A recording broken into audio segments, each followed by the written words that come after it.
Hello and welcome back to the Zak and Buzz Review. And this time we're reviewing Conclave. Conclave. Do you know Okay. what? I don't think this is going to be a very long review at all. No, okay, so this obviously was very highly regarded because it was obviously re-screened at the cinema because it's obviously one of the best films ever made, apparently. Yay! And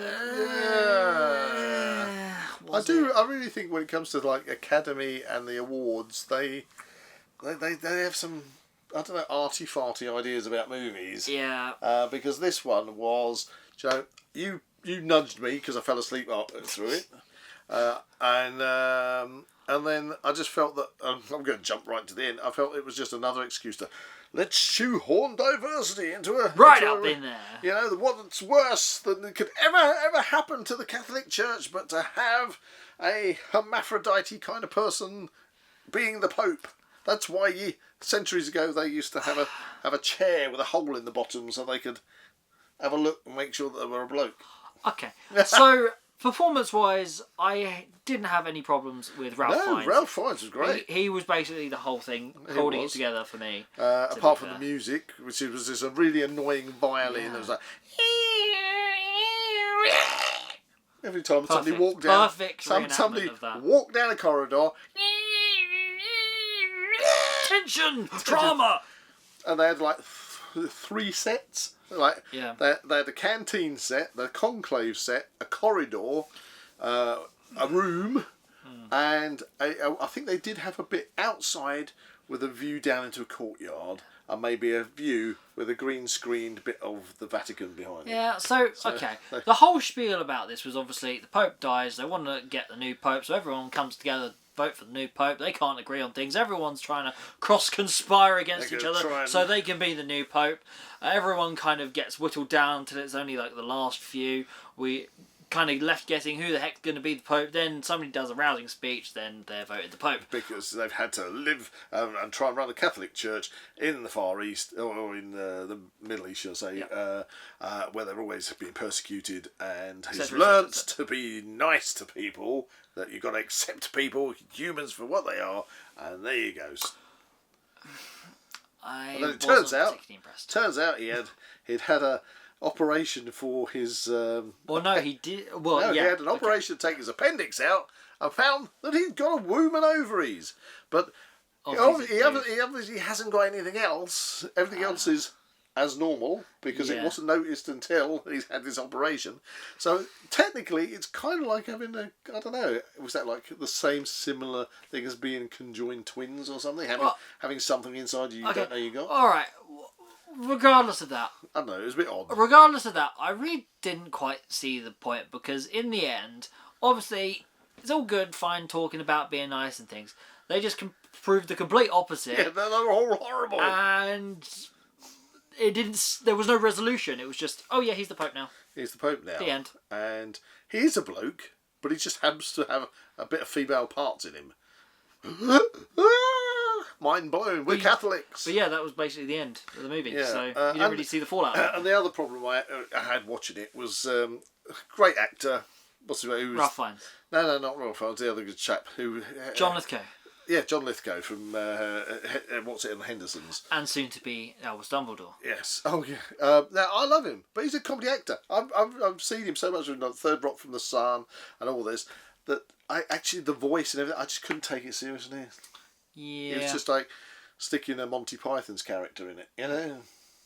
It just didn't work. Anyway, for me, the trailer made it out to be some kind of spy conspiracy, some kind of thriller intrigue, and then they stuck it much similar to like Angels and Demons, now, or something like that. Yeah. Now, if you're gonna do a religious movie, okay, which has got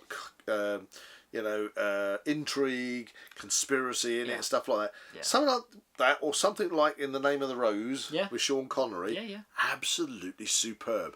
Edge of the seat stuff. This was so boring. I know there's going to be people out there who are going to be saying, "Oh, it's such pure art." Yeah, if you feel that cinematography. Way, if you feel that way, shout us down in the comments. Go for it. But actually, I think they have just literally lovey-dovey this movie, and it didn't really deserve it. Yeah, there's been far better. They've thrown everything at it, and Basically, as a surefire way of making it get the things it's got. So, it's kind of like a movie that is made because they know the buttons they got to press to get awards. Yeah. Rather than making a movie that was actually the audience is going to really. Yeah. Bite. I mean, the audience. Really, did people actually go, wow, this is the best movie ever made? Well, did people do that? I want to know. I like to judge things also on the audience reaction around me. Yeah. And if you remember when we were there, I think the majority of the audience had walking sticks and Zimmer frames when they turned up to the cinema. We were the young guys. We were the young guys, and they took ages to get up the stairs to get to their seats. You know? So nobody left elated or anything. It was a much older audience. Yeah. And none of them seemed to be particularly happy or glad they'd seen it at the end. How deluded do you have to be to kind of go, yes, this is the best thing ever? This is what's That's wonderful. what I want to kind of get my head around. It's touched my emotions on so many different levels. Because, I mean, surely when it comes to films and things, surely entertainment has got to be the key thing here. I mean, I'm not talking explosions and everything. No, filming is an artwork. It's an art form. Yeah. You know, but you can have somebody who paints the most amazing oil painting that looks like a photograph. Yeah. Yeah, from the 17th century, for example. Yeah. And then you get a modern person who goes splat with a few splats, and it's like, oh, that's worth a bazillion quid, and you go, yeah, that's not really art, is it? It's just a splat. That is. It's a banana strapped to a wall with a bit of tape. There you go. And then let's spend millions on it and then eat it. Go figure. That's pretentious crap. Perhaps there are these types of people in the world and we've just got to tolerate them. I'm not saying this movie was pretentious crap. It wasn't crap, but it wasn't. I don't think it deserved the accolades it got. Yeah. The actor, for acting. Ralph Fiennes held it together for me. Yeah, Ralph Fiennes did a fantastic job. So, okay. Boiling down to it then. Okay, what do we think? Out of 10. Out of 10 for me. 2. I'm not even going to bother watching it again. It was one of the ones I came out of the cinema thinking, yeah, I ain't going to get that time back. I want to give it higher, but I'm trying to think of reasons that I can go cinematography. Higher. No, didn't think it was brilliant. Seems far better than that. You know. Sound was awful. Intrigue, not really. Character development. Nah. Not really. We just found out about some people. And they found that the Pope had a secret compartment in his room. And he went in there. And there was an explosion in it. There was an explosion. There was an explosion. It had an explosion. Are you sure this can be considered art if it has an explosion in it? I don't know. There's people out there that think explosions are bad. Are bad. They're for the riffraff of the film world.